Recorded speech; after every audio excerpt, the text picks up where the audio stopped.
wakhe sengubalile no Dr. Fakazi nabo bonke ababangqongile.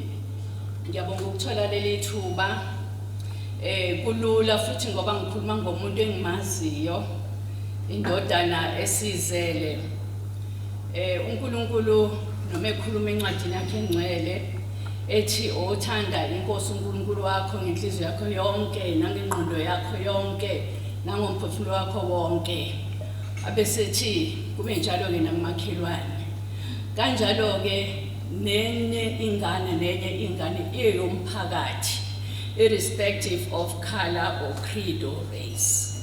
Ngakho ke kungakho ngifisa ukuthi igcizelele namhlanje ukuthi impela uIshwa is our son, uyindodana yethu. Kwesinye isikhathi ke mawuzele uzala okuhlukene. Abanye balibonisa uthando kubazali, abanye babe nalelo bhadi lokungakwazi ukubonisa uthando kubazali. Inganeke eyenza bonakale ukuthi izelwe nokuthi inothando nomzali yakhe eseyithanda. Ngakho ke siyabonga ma osukile njengalolu uIshwa uMabheka nomndeni wakhe bebone ukuthi abeze bazohlala nathi la kufanele futhi akulona iphutha. Mabheka siyabonga kakhulu ndodana. Lokhu esihlangene ngabo namhlanje kufanele. Awugcinanga njena ngokuthi wenze izinto ezidinga ukunconywa la esigodlweni phansi kwesilo. Ubonile isupport oyinike isilo neRoyal Family yonke ngekhathi eyiningi. Ngizokubalula okuncane saziyo ukuthi wenzile ukwenzela isizwe sonke nabantu bonke. Siyabonga Ishwa angeke ngigxile ekutheni wenza ukuthi wenza nokuthi ikakhulu ekhaya. Into yasekhaya ingane uyithatha uyiphonsele igeji ihambe yohlakula uyiphonsele umgqomo ihambe yokha amanzi ngeke bese sesithi sokunqoma lokho sikubhale phansi. Uyakwazi nawe ngenxa ukuthi uyindodana yethu wenza into efanele mntanami. Nayo umakoti naye wenza into efanele. Uyathi mayifika egodlweni zonke akhwishisa ubone ukuthi kungena umakoti la salobola thina. Na indodana isilandela umakoti, so umakoti is busy now moving around ngoba kufanele. Kwezinye zezinto ke uIshwa azenzile ke ezenze ukuthi azathole lezi zinto. Ngiyathemba lapho kade kukhona ebehlangene khona kuqala kubaluliwe at large ukuthi wenze ukuthi nokuthi. Nami ngizocaphuna nje kancane lokhu. Angeke umuntu akaqedwa vele. Yebo sesithi inkosi ayiqedwe. Kodwa nayo Ishwa ngoba ngizoze ngithintwe nge-feather duster. Ngoba ngisheshe ngenze ngiphume. Kukhona lento ekuthiwa i-social cohesion. Sibizelwe sonke ukuthi sazane, sibambane and move forward ezweni lakithi angithi. Singabheki ukuthi ngizobamba omnyama ngizobamba akithi kuphela. Sibambane sonke ngoba we are a rainbow nation.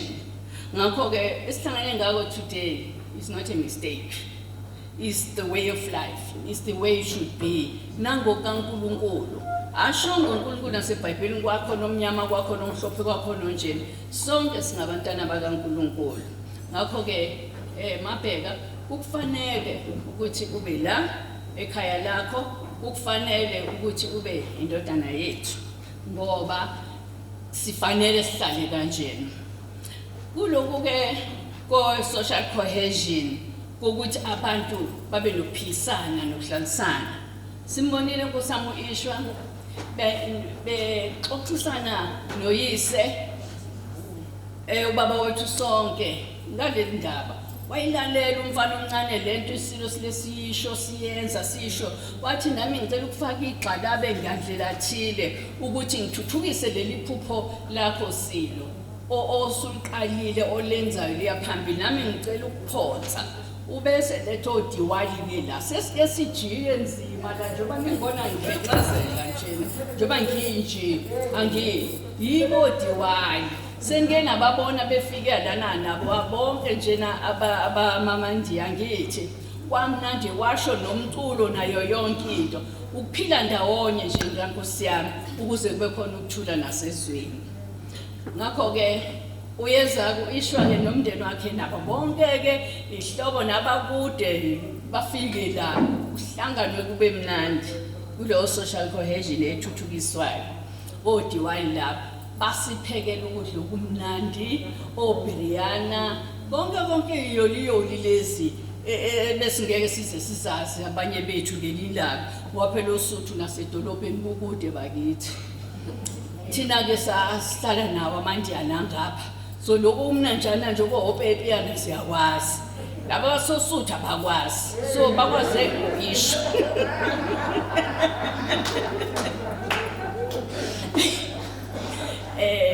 abagcini ngokuza bafike bapheke benze konke bagcina bephethe nokunye okuzosala okuhlaza bathi Silo Ndlunkulu seniyosiza nibanike labo enibabonayo abadingile senze njalo siyabonga Ishwarini uma silesithi ishwa nkosami sisho nawe you are now one okay Rian bese sekuba kukhona mawuya kwaDukuza kukhona ama statues akhona lapha nesenkosi yethu sikhona lapha yana kwaDukuza ukuthi abantu babuye babe nomona angisho kabi kodwa kuhle ukuthi phela ma omunye enze kahle thokoza nawe bese nawe ufuna eyakho indawo ozongena kuyona nawe wenze kahle ngithi usasenzile istatue sakhe lapha uIshwa seSilo nawe yenza okunye inkosi ayiqedwa ngendlela eyinika ngithi kukhona okuthile nawe ongakwenza wenzele inkosi musuluba nomona ufise ngathi angafu uIshwa ukuze angabe sakwenza lokho okuhla kwenza yangithi yenza nawe okuhle sithokoze nisonke siyabonga ke Ishwa ngolo umqondo wafika kumina ngaleso sikhathi nabona ukuthi nesilo sethu asibonakali lapha yana sikhona istatue manivakasha ngaya niyosibona amaholo okhilo Ishwa amaholo nekole zakhiwe ziningi nike nibone kuthiwa konje igama leli uSivananda makuzivananda nje nobe senikhumbula uIshwa kangithi bese kwenza noswami babe bayasaqhubeka ukwakha izikole eziningi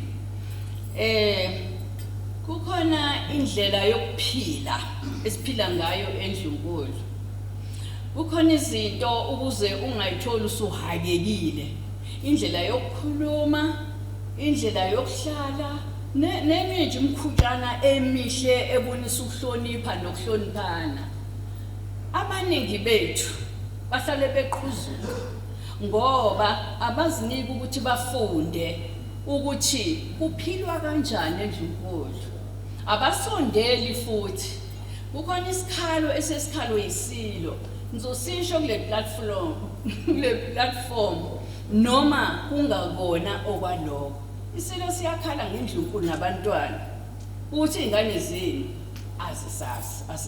asizazi uthola ukuthi kuze kufike lapho umntwana noma wentomazane noma wesilisa esehamba emhlabeni uthola ukuthi ingane asizazi bengikhuluma nabanye nje befikile bedlula esigodleni ngathi hapo iSilo siyakhala sithi abantwana benu abaziwa ngakho ke labo bantwana benu bazoyifunda phi iprotocol yaseNdlunkulu ngiphatha lokho ngoba uMabheka indodana yethu engayena umZulu eyiNdiya uyayihlupha ngalezo zinto uyayihlupha uyazi ukuthi enkosini ukhuleka kanjani, ukhuluma kanjani. Ufica manje sebethi esilweni indaba ezitha.